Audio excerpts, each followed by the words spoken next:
시인 심순덕님의 글 가운데 그런 내용이 있습니다. 엄마는 그래도 되는 줄 알았습니다. 엄마는 잠도 안 주무시고 밥도 안 잡수셔도 배고프지 않은 줄로 알았습니다. 하루 종일 밭에서 죽어라 힘들게 일해도 엄마는 그래도 되는 줄 알았습니다. 찬밥 한 덩이로 홀로 대충 부엌에 앉아 점심을 때워도 엄마는 그래도 되는 줄 알았습니다. 한겨울 차가운 물에 맨손으로 빨래를 빨며 방망이질을 해도 엄마는 그래도 되는 줄 알았습니다. 배부르다 생각 없다 식구들 다 먹이고 굶어도 엄마는 그래도 되는 줄 알았습니다. 손톱이 깎을 수조차 없이 닳고 문드러지고 거칠고 날카로워져서 손마디가 구부러져서 물건을 제대로 잡을 수가 없어도 엄마는 그래도 되는 줄 알았습니다. 아버지가 술 주정하거나 밤늦게 들어와 화를 내고 자식들이 속썩여도 끄떡없는 엄마의 모습. 그러면서도 때때로 돌아가신 외할머니가 보고 싶으시다고 눈가에 이슬 맺혀 말씀하시던 것이 그저 넋두리인 줄로만 알았습니다. 그런데 그러면 안 되는 것이었습니다. 내가 엄마가 되고 엄마가 낡은 액자 속에 사진으로만 남아있을 때 비로소 엄마는 그러면 안 되는 것임을 알았습니다. 이런 내용의 글입니다. 부모님에 대한 오해와 또 뒤늦게 깨달은 진실을 이야기하는 그런 내용들이죠. 오늘날 우리가 살아가는 이 시대는요, 윤리와 도덕이 땅에 다 떨어져서 가정 질서가 다 파괴되고 효의 원리가 다 파괴된 세상입니다. 효도는커녕 부모를 박대하고 부모를 천대하고 심지어 부모를 학대까지 하는 그야말로 심각한 사회 문제로 대두된 시대입니다. 독거노인들 가운데 소리 없이 홀로 세상을 떠나고 심지어 여러 날 만에 발견된 일들도 심심치 않게 뉴스에 나오기도 합니다. 21세기 고려장이라고 말하는 말이죠.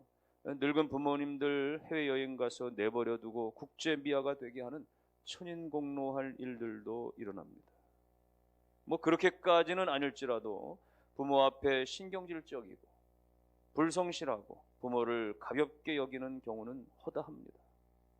오늘 하나님께서는 이와 같은 시대에 오늘 성경에 나타나는 한 모델 요셉을 통해서 우리 가운데 효도를 깨닫게 하는 겁니다. 요셉의 어떤 모습이 우리가 본받아야 할 효의 자세일까요? 첫 번째는 부모님을 자랑스럽게 생각하는 것, 부모를 자랑스럽게 여기는 겁니다.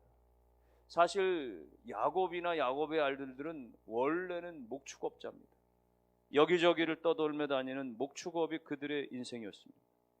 그런데 지금 그들이 내려온 이 애굽의 삶은, 애굽 사회는 농경문화 민족이었기 때문에 애굽 사람들은 목축업자들을 아주 천하게 여기는 천민계층으로 취급했던 겁니다. 요셉은 그 사실을 모를 리가 없습니다. 그런데도 불구하고 요셉은요, 애굽에 내려온 아버지를 자랑스럽게 다른 이들에게 또 왕 앞에 당당하게 소개하고 있는 거예요. 지금 애굽의 총리로 요셉이 잘 나가고 있었습니다. 잘 나갈 때에 출신 환경이 드러나면 어쩌면 다른 귀족들로부터 창피당할 수 있었을 거예요. 그렇지 않아도 날라온 돌이 박힌 돌 빼는 것처럼 갑작스럽게 요셉이 총리로 등극하는 바람에 사람들로부터 못마땅해 있던 차였는데 말이죠. 이와 같은 꼬투리라도 잡히면 무시당할 만한 것이 뻔한 일이었어요. 그런데도 불구하고 오늘 요셉은 자기 출신 환경 혹은 부모님의 그 모든 환경들 전혀 부끄럽게 여기지 않고 당당하게 이야기하는 거죠. 여러분, 효자 효녀는 다른 데서 있지 아니하고 내 부모를 자랑스럽게 여기는 겁니다. 지금 80세를 전후로 한 부모 세대들은요, 여러 가지 정말 환경이 여의치 못한 분들이었습니다. 일제강점기에서 나고 자라시고 한국전쟁에서 피난의 시절을 겪고 산업화 시절에 정말 고생했던 분들입니다. 어떤 분들은 학교 문턱에도 가보지 못했고 국졸이 전부였던 경우들도 많았던, 누구를 탓할 수 없던 그런 시대를 살았던 분들입니다. 그런데 그 중에는 부모가 그를 모르거나 혹은 학식이 부족하다고 해서 그걸 창피스럽게 여기거나, 혹은 부모가 경제적으로 사회적으로 빈곤하다고 해서, 혹은 생활 방식이 뒤처진다고 해서 부끄럽게 여기거나 타박하는 자녀들이 있다는 것은 안타까운 일입니다. 참 이상합니다. 부모는 어떤 경우에도 자녀들을 부끄러워하지 아니하는데, 자녀는 많은 경우 부모의 약점들을 부끄러워하는 경우가 많아 보입니다. 부모는 자식의 허물마저도 감싸고 두둔하는 법인데, 자녀들은 그렇지 못한 경우가 허다합니다. 어느 딸아이가 가출해서 유흥가에서 그렇게 몸담고 생활하는 것을 알고 어머니가 자기 얼굴이 크게 나온 사진을 포스터에 제작해가지고 그 유흥가 골목에 붙인 겁니다. 그리고는 거기에 메모를 남기기를, 내가 무엇을 했든지 지금 어떤 형편에 있든지 상관하지 않을 테니 돌아오기만 해다오. 그 딸아이 이름도 쓰지 않고 말이죠. 여러분, 딸을 찾으려고 한다면 딸의 얼굴 사진을 게재한다든지 그녀의 이름을 적었어야 됐는데, 그러면 딸아이가 수치스러워 할까봐 엄마가 대신 자신의 얼굴을 실었던 겁니다. 딸의 모든 수치를 엄마가 대신 담당하겠다라고 하는 이 얘기입니다. 여러분, 부모는요 절대로 자신을 위해서, 자기를 위해서 자식을 희생시키지 않는 법입니다. 오히려 자식을 위해서 부모는 자기 자신을 죽기까지도 희생하는 법이죠. 자식은 부모를 버릴지 몰라도 부모는 결코 자식을 끝까지 버리지 않는 법입니다. 어떤 아들이 도박 빚더미에 몰려가지고 결국은 부모 집에 말이죠, 복면을 쓰고 강도짓을 하러 들어갔습니다. 복면을 쓰고 칼을 들이대면서 금품을 요구하고 그러는 과정 중에 그만 칼로 부모를 찌르게 됩니다. 아무리 복면을 범인이 썼어도 부모는 한눈에 그가 아들인 줄 알아보았습니다. 그런데 범인이 그렇게 칼을 휘두르다가 자기 손톱이 칼에 찔려 떨어지고 말았어요. 급히 범인은 폐물을 집어들고 그렇게 도망을 쳐버렸고, 칼에 찔린 엄마는 죽어가면서도 아들의 그 범행을 숨기고자 그 떨어진 손톱을 자기 입에 넣고 삼켜버렸다는 이야기입니다. 부모는 비록 아들 손에 죽어가지만 그 아들이 범인이라는 사실을 끝내 감추고 싶었던 이 영화 같은 얘기는 자식을 향한 부모의 마음을 대변해 주는 거죠. 세상 모두가 다 자녀를 손가락질하고 자녀를 비탄해도 내 자녀 편이고, 부모는 자녀의 마지막까지 방패가 되고, 세상에 다 손가락질하고 욕설과 질시를 해도 그 모든 것을 부모는 다 온몸으로 받아내고자 하는 부모인데, 여러분, 부모들은 자녀의 잘못을 남들 앞에 드러내지 않습니다. 비난하지 않습니다. 책망하지 않습니다. 다 내가 잘못 가르쳐서 그런 겁니다. 못난 부모를 용서해 주십시오. 그렇게 할 뿐이죠. 부모는 나는 망해도 나는 죽어도 우리 자식만큼은 정말 잘 됐으면 좋겠다라는 심정으로 사는 겁니다. 그런데 그런 부모를 자신의 체면 하나 때문에 창피스럽게 여긴다면 어찌 있을 수 있는 일이겠어요?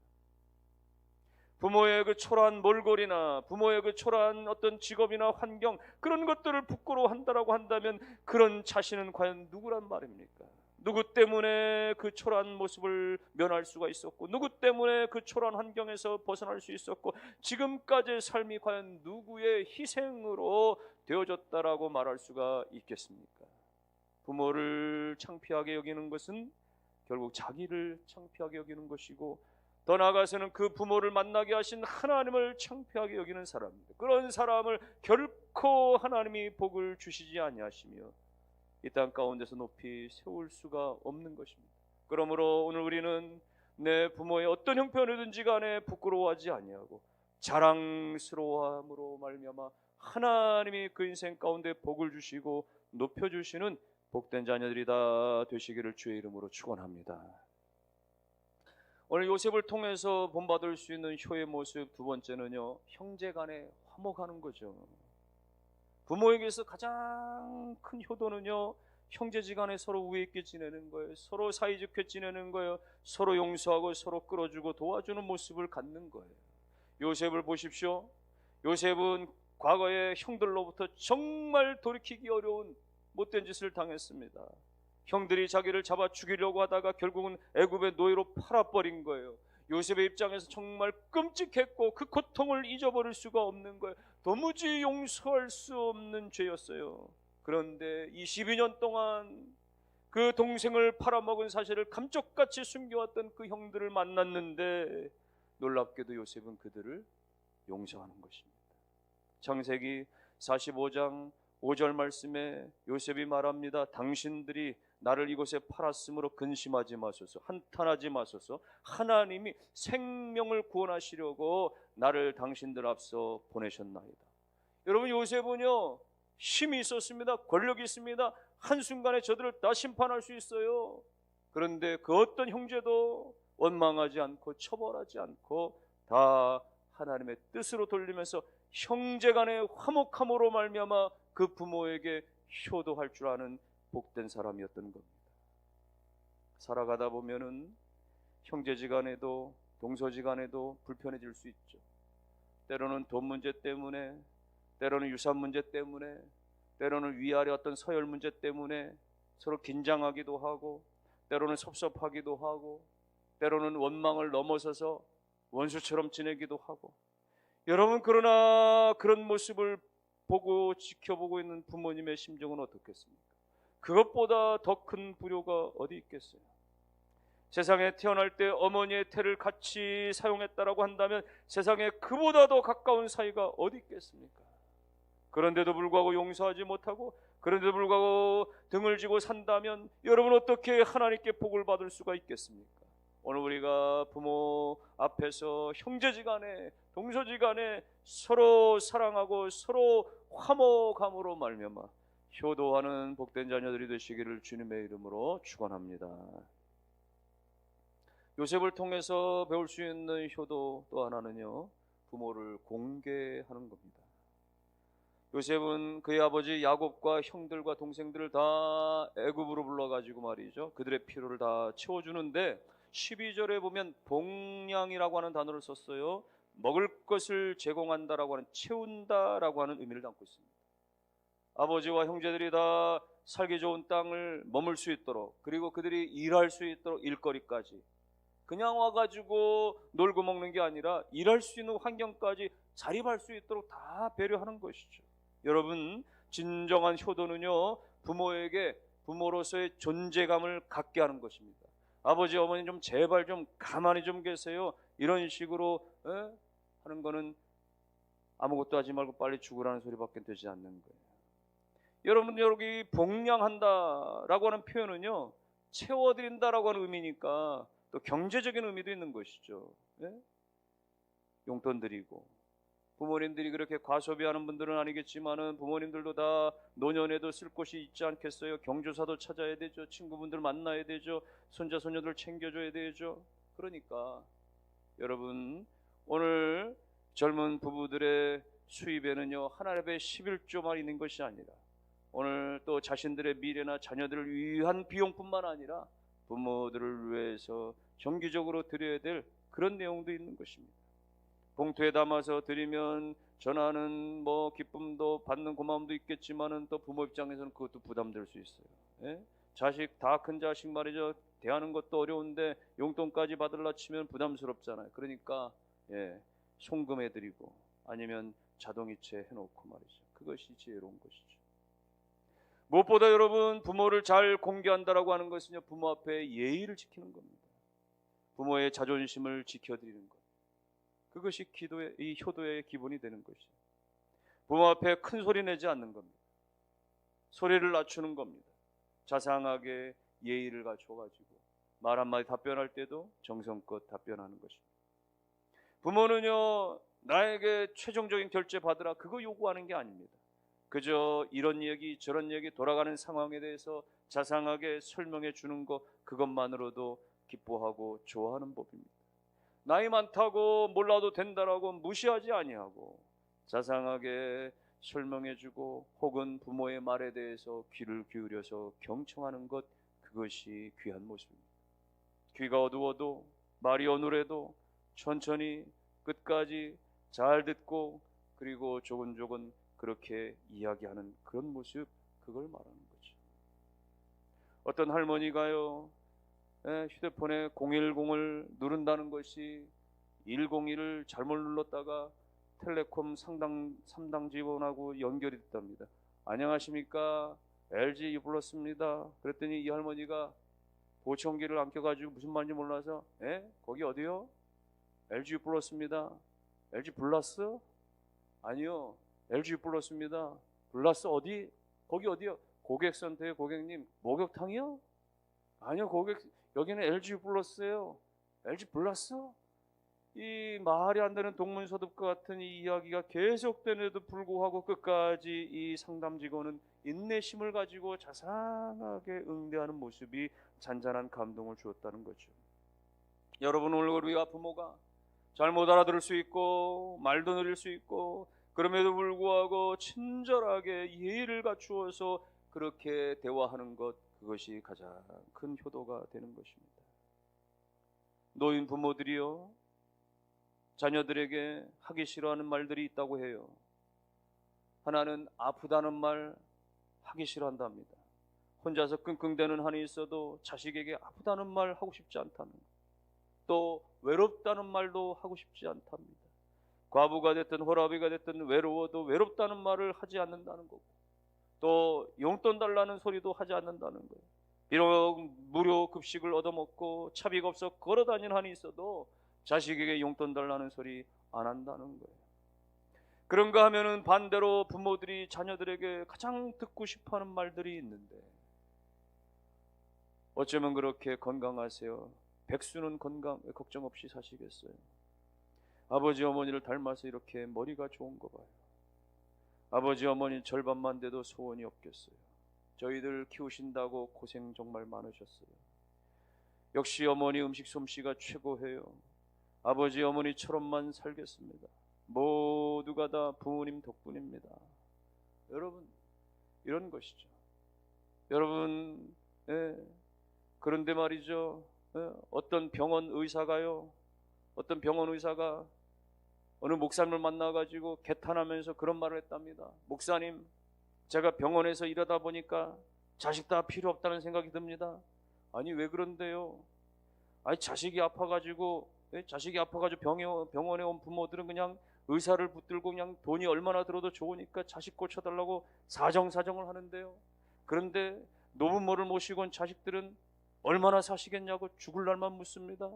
자식이 아프면 부모는 살려달라고 애걸복걸하는데 부모가 아프면 살려달라는 자식이 없다는 이야기입니다.